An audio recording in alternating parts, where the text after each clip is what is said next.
It's about 20 years ago, I was working carpentry, and this friend of mine, now he's a friend, back then he wasn't, he was up on the roof, he was going to trim this piece of wood, and in the carpentry world, it's all circular saws and saws and stuff, and he grabbed a hatchet, razor sharp, and he trimmed it.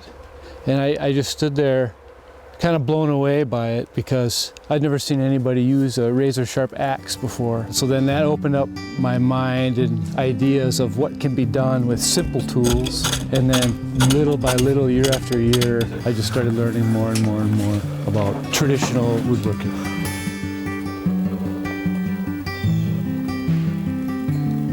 We're in northern Wisconsin in the United States on the south shore of Lake Superior.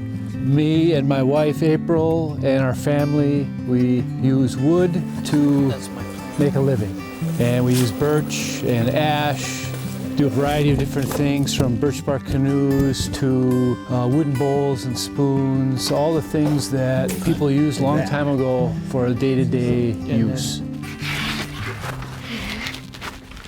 My name is April Stone Dahl. I'm from this area, and I weave black ash baskets, and I've been doing that for about 14 years. After watching Jarrod's basket change after the course of a year, I was just amazed, like a whole new door opened up to me at just thinking about, wow, like this is a natural wood from our forest, and look what it can do.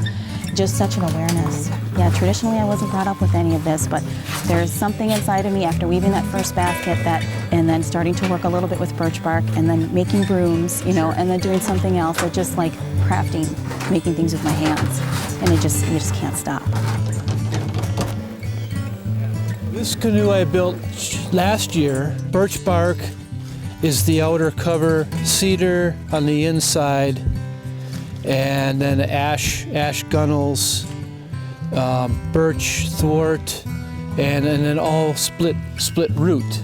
So a traditional watercraft of all the Great Lakes area from here to New Brunswick, people use birch bark and wood, and this was the main mode of transportation. I have to find a tree that has exceptional bark with the lenticels, are these little eyes, they call them the eyes. That's how the tree breathes. The grain on these, most trees go up and down. With birch bark, it goes this way. So that's why the canoe works. If the grain of the bark went this way, it would just split apart. There's also a lighter wood that comes off of the tree and a darker wood. One is called the sapwood, and that's where the sap is currently moving in that tree. And one is called the heartwood, which is a darker wood, which is where the sap was once flowing, but it's not flowing anymore. And it's generally a little bit darker. Before we take anything from the natural world, we have to give something first. So in my case, it's tobacco, or asema, and we will make an offering to the spirit of the tree, essentially thanking it for its life, thanking it for the gift, for the responsibility, for all the teachings that act will do, because there's a lot of teachings that come out when you're in a classroom trying to teach somebody about how to make a basket. I believe there's no reason why the foot-powered lathe can still work today. Very simple machine, very affordable to build. I built it for $5 and some wood and skill, and I can turn bowls just as well as someone else, just not maybe as many in a week, but that's okay. Why does it have to be? So it's sort of anti this mass production model. It's a whole different thing where just me pumping the lathe, I can hear the birds outside, I can look outside, and I don't have to pay attention as I'm turning because it's not a dangerous tool. I can kind of, I'm really connected to the wood and I don't have to look. I can look around, and it just keeps me connected. So I'm not separate off with face shield and,